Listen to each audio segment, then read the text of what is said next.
Hi, it's Cindy Johnson. I'm going to start chapter 29 this morning for neoplasms. Neoplasms are cancers. We're going to go over several examples, some of the guidelines, and you will be tested on all of the guidelines. So I can't cover everything in these PowerPoints, but I can at least get you started on the right track with being able to identify the codes that you would select for neoplasms. I'll be toggling between the PowerPoint and the document camera as we have been in the past, and that seems to be working pretty well. Our first exercise is chapter 29.3, number 1, bronchial adenoma. I have a note here for you that the adenoma is the morphological type of cancer we are working with, and bronchial is the site of that cancer.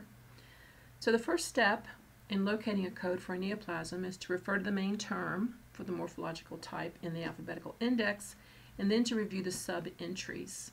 And for some types, a specific diagnosis is provided. This is taken directly from your coding handbook on page 446.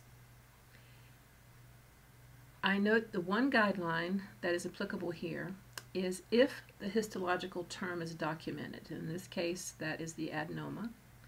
That term should be referenced first, rather than going immediately to the neoplasm table, in order to determine which column in the neoplasm table is appropriate. If you remember, the neoplasm table has malignant primary, malignant secondary, benign, in situ, those, and undetermined, I believe, is the last one. So we'll look at that in just a moment, but just to be aware that sometimes you will go directly to the alphabetical index, other times I go directly to the neoplasm table. So with experience, you will know. In the case of adenoma, I've selected code D38.1. So now let's go to the document camera, and you can see here I have adenoma. We go down to bronchial.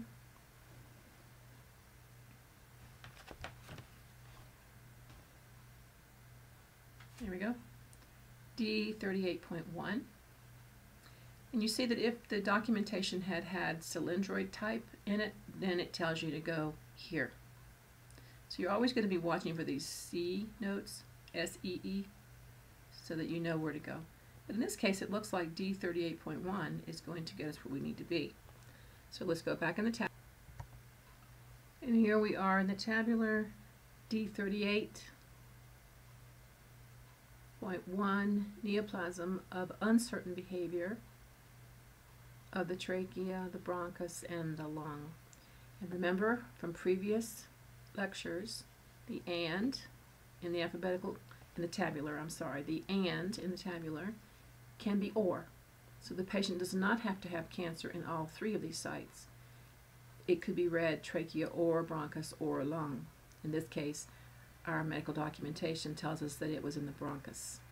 The next exercise is chapter 29.3, number 6, Hodgkin's sarcoma.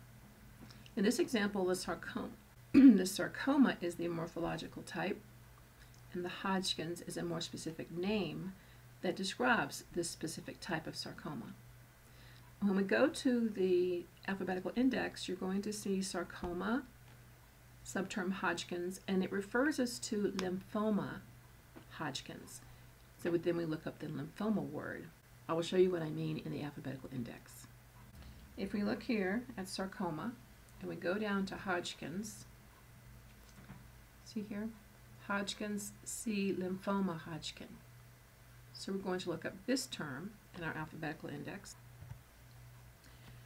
So in the alphabetical index, we look up lymphoma at the very bottom of this page, and we're looking for, we're going to move up until we find Hodgkin's.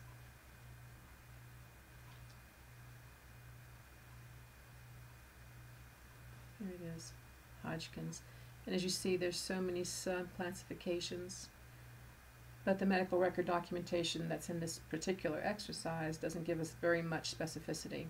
So we're going to choose the less specific, C81.9, and as you remember, this little box means additional characters are needed. So let's go to the tabular and look up C81.9. In our tabular, here we are, C81.9, unspecified.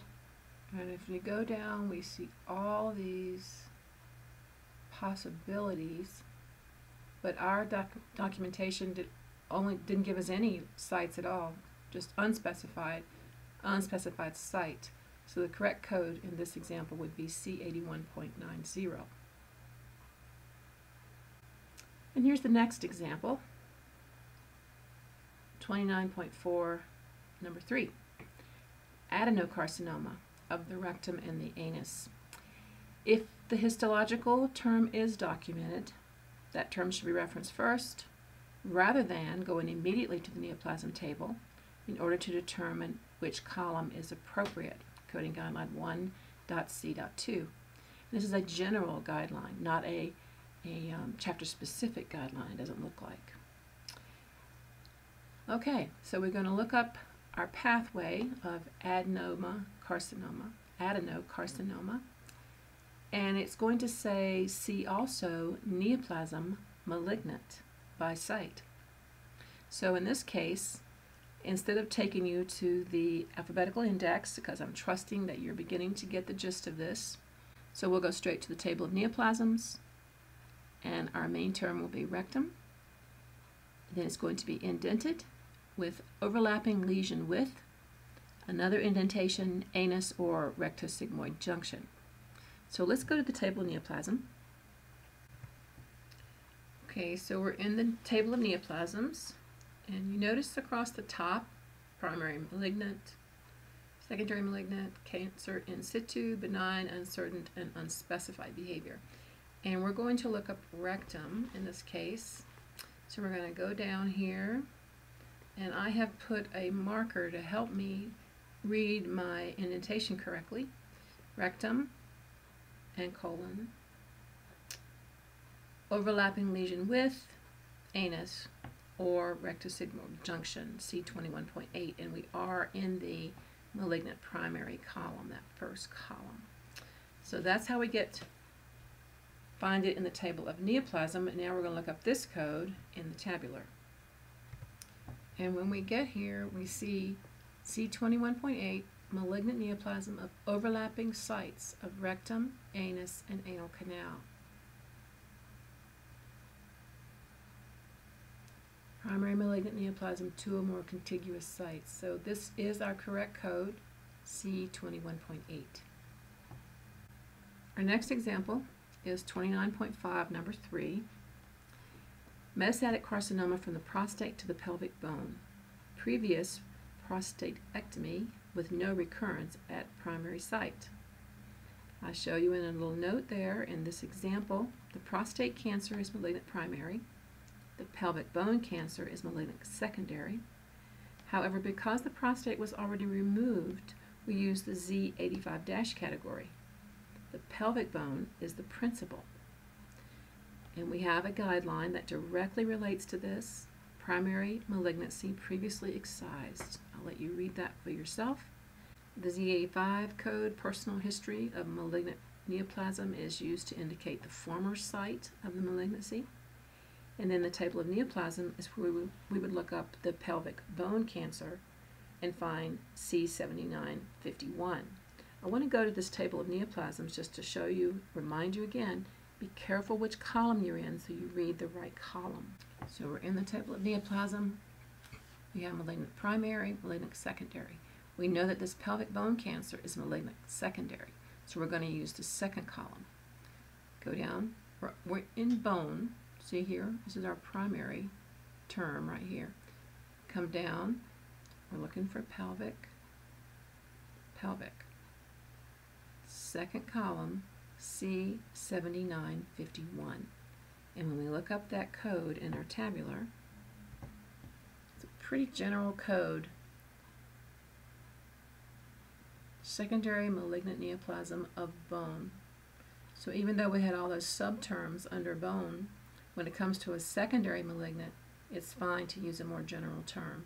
So this is the correct code for this exercise.